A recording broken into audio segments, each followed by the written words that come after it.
Luis Iván, muchas gracias por atendernos en esta entrevista. Platícanos primero cuál es tu primer recuerdo en el béisbol. La primera vez que escuchaste de la existencia de este maravilloso deporte. Hola, ¿qué tal? Buenas tardes. Yo creo que el primer recuerdo fue con mi papá, ¿no? Como a los 3 años que yo escuché eso, porque mi papá pues cada domingo, venimos de una familia beisbolera y cada domingo jugaban. De hecho había un equipo de familia, entonces de lo que yo recuerdo, a los 3 años. A los 3 años. Sí, Es muy... Naciste en Guadalajara, pero cuando naciste no estaban los Charros de Jalisco, ¿no? Jugando activamente en la Liga Mexicana de Béisbol. sí, o sea, yo nací en Guadalajara y pues toda mi vida, o sea, en Ocotlán, Jalisco, cerca ahí de Guadalajara, no había un equipo profesional, entonces cuando fui creciendo lo practicaba el béisbol, lo jugábamos, pero yo nunca jugué en una liga en Guadalajara, o sea, nunca llegué a ir a competir a Guadalajara, entonces pues yo creo que prácticamente mi niñez de béisbol la viví ahí en Ocotlán. Hay pocas ligas infantiles en Guadalajara. Fíjate que en ese entonces había pocas ligas, ahorita ha crecido bastante en el béisbol, hay diferentes ligas ya, tanto como en Zapopan, como en Tlaquepaque, como en Guadalajara, entonces gracias a Dios se le estaba dando la oportunidad a muchos niños el día de hoy. Vives en Ocotlán. Platícanos un poco de cómo es vivir lejos de la ciudad, lejos de una gran metrópoli como Guadalajara, pues en una población mucho más quieta. Sí, es un municipio ahí, Ocotlán, no está grande, no está chico, está regular, entonces para lo del deporte sí era como cada torneo ir a Guadalajara a competir en la llamada lo que era la William Sport y todo eso, entonces nunca me tocó competir en ese nivel ni tampoco llegar a Guadalajara de niño, sí era difícil, o sea, trasladarte 2, 3 veces por semana a Guadalajara a entrenar y luego posteriormente a jugar. Entonces, como te digo, o sea, en la niñez para mí en el béisbol prácticamente te lo puedo decir que lo hice todo en Ocotlán, Jalisco. ¿Y cuándo te nace esta ilusión de llegar a ser profesional?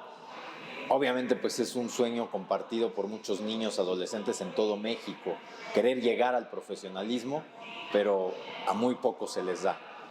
¿Cuándo tú te das cuenta que puedes llegar a ser profesional?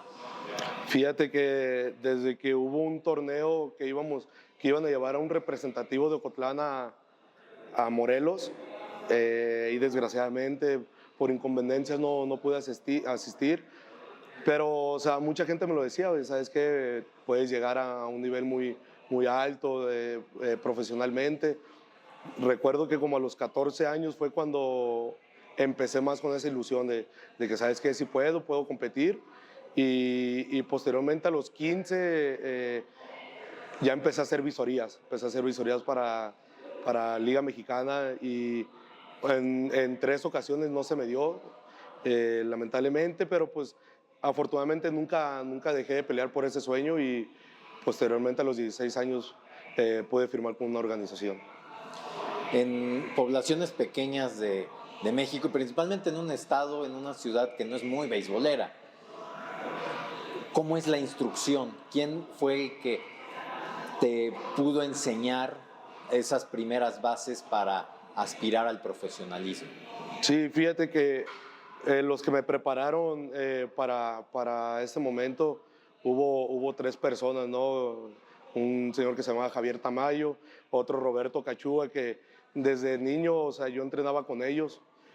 Y posteriormente llegó Alejandro Gómez, un señor que es de La Barca, Jalisco, que jugó muchos años en el béisbol profesional. Y él fue el que me empezó a enseñar, o sea, a cómo era ya el nivel de profesionalismo, cómo te tienes que preparar. Y él fue el que llevó al equipo en ese entonces, que era Unión Laguna. Y gracias a Dios hubo un proceso como unos 6 meses que me fue preparando y de una posición de infield. Y cuando llega la visorías, yo hago la visorías de catcher. Entonces yo era algo nuevo que una posición para mí en ese entonces y posteriormente a él le doy las gracias que llevó a una organización a Ocotlán. De infield a catcher y posteriormente a lanzador. ¿Cómo haces esa transición en tu carrera? Fíjate que, o sea, desde niño a mí me gustaba mucho jugar shortstop, segunda base, pero también me gustaba la posición de catcher por mi papá. Y mi papá jugó muy buen béisbol amateur, pero era catcher, entonces me gustaba que siempre estaba activo en cualquier parte del juego. Entonces a mí me firman para Torreón y yo llego a la academia como catcher, pero no se me dio esa oportunidad de poder catchar y posteriormente en la primera semana me hicieron lanzador. Entonces, no la desconocía esa posición porque, pues de niño juegas a todo, ¿no? Entonces, a mi papá no le gustaba que yo pichara, que por el tema del brazo, que me cuidara. Pero cuando ya estás en el ámbito de profesional en la academia, sabes que ser lanzador tienes más oportunidad de llegar a debutar. O de lesionarte. O de lesionarte, sí, claro. Sí, ya llevo, fíjate, yo como lanzador ya llevo 3 cirugías, una del hombro y 2 de codo, y es algo que no se lo desearía a nadie, pero pues es parte del béisbol, ¿no? Parte de esta posición que estás más propenso a una lesión. ¿Cómo te vas sobreponiendo a cada cirugía? Me imagino que es un golpe, pues, evidentemente físico, pero también en la cabeza debe pegar, ¿no? Sí, yo creo que tienes que ser fuerte de mente, tienes que tener una mentalidad muy fuerte. Sobre todo a mí, en la primera cirugía que fue del hombro, yo no sabía ni cómo tomarla, ¿no? Porque pues estaba muy joven, mi esposa estaba embarazada, venía una niña en camino, entonces sabes que no vas a tener los mismos ingresos, entonces ya le empiezas a dar muchas vueltas a la cabeza de si vas a quedar bien, cómo vas a regresar, si un equipo te va a seguir apoyando. Gracias a Dios, pues en invierno la organización de los Charros de Jalisco me pudo dar ese apoyo, pero en la segunda sí le batallé un poco más. En ese entonces estaba aquí con los Diablos Rojos del México. Fue una cirugía que se pudo complicar en un proceso de rehabilitación donde a mí se me seca la mano, ¿no? Así le decimos nosotros, y batallé demasiado. No podía tirar. ¿A qué te refieres con secarse la mano? Hagan cuenta que a mí en la mano no tenía sensibilidad del hombro al codo, y del codo a la muñeca era muy poca sensibilidad, y de la muñeca a los dedos no tenía nada. Entonces yo agarraba agujas y yo me picaba y salía sangre, pero yo no sentía. Entonces yo no podía lanzar una pelota. Para poderla lanzar el catcher, a veces la picaba, a veces la tiraba hacia arriba. Batallé demasiado, pero sí estuvo un coach que estaba ahí con Diablos, creo que era Patrick, donde él sí me dijo, sabes que si quieres salir pronto de una lesión, tienes que ser muy fuerte de mente. Entonces posteriormente, cuando llega la tercera cirugía, que fue este mismo año, en marzo, pues yo dije, o sea, ya llevo 3 cirugías, que sea lo que Dios quiera. Entonces empecé a lanzar, a prepararme sin ningún temor, y pude salir muy rápido, que fueron 2 meses y medio para poder lograrlo. Pero yo creo que la base de todo esto es la mente. Has lanzado en tu carrera, pues en estadios, en parques de pelota muy difíciles para los lanzadores. Estuviste con Diablos Rojos, con Guerreros de Oaxaca, ahora con Charros de Jalisco, plazas donde vuela mucho la pelota. ¿Cuál es la más difícil? ¿Cómo te adaptas como lanzador a pues, ambientes hostiles, ambientes adversos para un lanzador como lanzar en la altura? Yo creo que vuelvo a lo mismo, tener una mente fuerte, de saber de que, ok, aquí vuela mucho la bola, aquí corre la bola mucho por abajo, la afición. Obvio, cuando estás de local es muy diferente, ¿no? De la afición. También lanzar es muy diferente porque te acostumbras, ¿no? Sabemos que en Oaxaca por el jardín derecho vuela demasiado la bola. No es muy fácil de pichar tampoco. Aquí en México es un campo muy amplio, un campo que por abajo como tanto por arriba vuela la bola. En Guadalajara también. Te lo explicaba ya, a veces yo cuando voy a lanzar y llueve y se para la lluvia, ahí es cuando trato de pichar un poco mejor, o sea, ser más selectivo en mis lanzamientos porque vuela también mucho la bola. Pero pues se me facilita más en Guadalajara porque pues tengo desde el 2014 pichando en ese estadio, entonces te puedo decir que ya encontré un modo para poder lanzar ahí. Pero yo creo que el más difícil para mí es aquí en México. Y me imagino que hay un significado especial de lanzar en tu casa, lanzar en el lugar donde naciste.